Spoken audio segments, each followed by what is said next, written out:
हाँ तो दिखाइए पंडित जी, कैसी लड़कियों की तस्वीर लाए हैं आप मेरे प्रणव के लिए। इस बार तो ऐसा रिश्ता लेके आया हूं नयनतारा जी कि आप ना नहीं कह पाएंगी। ये देखिए। पंडित जी एक काली लड़की की तस्वीर दिखाते हैं जिसकी नयनतारा बेइज्जती करने लगती है। आय हाय पंडित जी, ये कैसी लड़की दिखा रहे हैं? आपने तो मेरे दांत खट्टे कर दिए। मतलब इतनी काली। खुद ही सोचिए, मेरा प्रणव खोए की बर्फी है और ये काला गुलाब जामुन। हाँ, जरा भी जोड़ी नहीं लगेगी। देखिए बहन जी, अब आपको भर भर कर दहेज भी चाहिए और बहू भी काली नहीं। तो दोनों बातें थोड़े ना होंगी। बाकी देख लीजिए, लड़की माँ बाप की इकलौती है। बिन मांगे इतना दहेज देंगे कि आप शायद रख नहीं पाएंगी। समझदारी इसी में है बहन जी कि आप काले रंग के चलते ये मालदार पार्टी छोड़िए मत। नयनतारा दहेज के लालच में हाँ बोल देती है। वो लालची किस्म की थी जो अपने बेटे के लिए पैसे वाला घर देख रही थी। अगले दिन लड़की देखने जाने के लिए तीनों तैयार हो गए। तभी प्रणव के घर पर एक गोरी लड़की का वीडियो कॉल आया। हाय शुगर लिप्स, आज तुम तो अपनी चार्वी को मॉर्निंग वाइब देना ही भूल गई। और तुमने ये कुर्ता पजामा क्यों पहना है? वो माँ के साथ कहीं जाना है। कहीं तुम्हारी माताश्री ने शादी वादी तो फिक्स नहीं कर दी? इतने में नयनतारा अंदर कमरे से आ जाती है जिसे प्रणव कॉल काट देता है।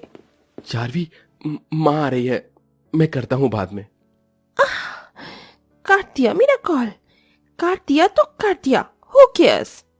मर जावा गुड़ खा के। कितना स्नाट और भेरी भरी ब्यूटीफुल लग रहा है मेरा प्रणव। माँ, इट्स नॉट नहीं, स्मार्ट होता है। हाँ, मैं भी तो वही बोल रही थी। अरे अब जल्दी से चलो भाग्यवान।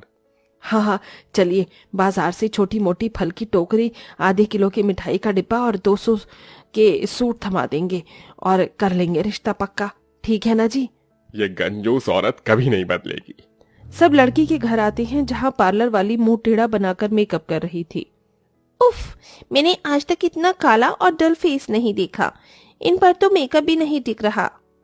ऐसा करो, भर भर कर पाउडर लगा दो, पर अच्छा मेकअप करना ताकि लड़के वाले को पसंद आ जाए। भगवान जब एक लड़की को काला बना देता है तो उसे बहुत ही कठिनाइयों से गुजरना पड़ता है। इस दुनिया जमाने में भी कड़वे ताने सुनने पड़ते हैं। बहन जी, भाई साहब, ये मेरी किरण है, मेरे दिल का टुकड़ा, मेरा सब कुछ इसी का है। ये सुनकर किरण की होने वाली सास की आंखें लालची लोमड़ी जैसी चमक जाती हैं। घर तो अच्छा खासा बना रखा है, ऊपर से ये काला खट्टा। इकलौती बेटी है, मुंह खोलकर दहेज क्या मांगना। इज्जतदार लोग लगते हैं खुद ही देंगे। बहन जी, क्या विचार किया आपने? हमारी बिटिया आपको पसंद तो है? अब बहन जी, हमें लड़की पसंद है, बस शादी की तैयारी कीजिए। दोनों परिवार में शादी की साज सजावट और रस्में शुरू हो जाती हैं। किरण दिल में हजारों सपने लेके विदा होकर ससुराल आती है, जहां आरती की थाली लिए नयनतारा खुद में खुशी मनाते हुए मुस्कुरा रही थी। अपनी काली बहू के दहेज लेकर आने के कितने सपने देखे थे मैंने, आज सब पूरे होंगे। एसी, कूलर, फ्रिज, ट्रक भर के सामान आएगा मेरे घर में। फिर इस पुराने से डिब्बे फ्रिज को मैं फेंक दूंगी, चलता भी नहीं, और मस्त एसी लगाकर अपने कमरे में मजे से सोऊंगी। मेरे मन में तो लड्डू फूट रहे हैं। इतने में दूल्हा दुल्हन की गाड़ी आ जाती है और नयनतारा आरती उतारती है। आजा आजा मेरी सांवली सलोनी बहू, अंदर आ। वैसे बहू, तेरे दहेज के सामान का ट्रक भी साथ आया होगा ना? दिख नहीं रहा। माँ, इसके कंगले बाप ने कोई दहेज नहीं दिया। लेकिन आप लोगों ने तो दहेज नहीं मांगा था। क्योंकि मुझे लगा था कि बिन मांगे ही बहुत कुछ मिल जाएगा। हे भगवान, ये शादी करके तो मैं फंसी गई। सास सर पटक लेती है और पंडित को भी कोसने लग जाती है। अरे बेड़ा गर्क हो तेरा पंडित, उस दिन तो बड़ी लंबी लंबी फेंक रहा था कि इतना दहेज देंगे। ये 4 स्टील के बर्तन और एक पेटी कपड़े के साथ हमारे गले डाल दिया इस काली कलूटन को। ससुराल की दहलीज पर से ही काली बहू को सास और पति का तिरस्कार मिलता है। काली बहू की आंख से बहते आंसुओं को देखकर ससुर सुरेंद्र उसे समझाते हैं। बहू दुल्हन तो तू इस घर की बन गई, लेकिन अपने सास और पति के दिल में एक जगह तुझे खुद बनानी होगी, और ये बड़ा कठिन है।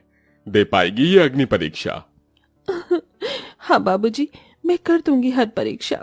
सहमी हुई सी किरण पति के कमरे में आती है। जी, मैं अपना सामान कहाँ रखूं? रख दो मेरे सिर पर। मेरी जिंदगी तो तुमने बर्बाद कर ही दी, मगर मेरे कमरे में तेरे लिए कोई जगह नहीं है, समझी? अजी, मैं आपकी पत्नी हूँ। अग्नि के 7 फेरे लेकर आपने मुझे ये दर्जा दिया है।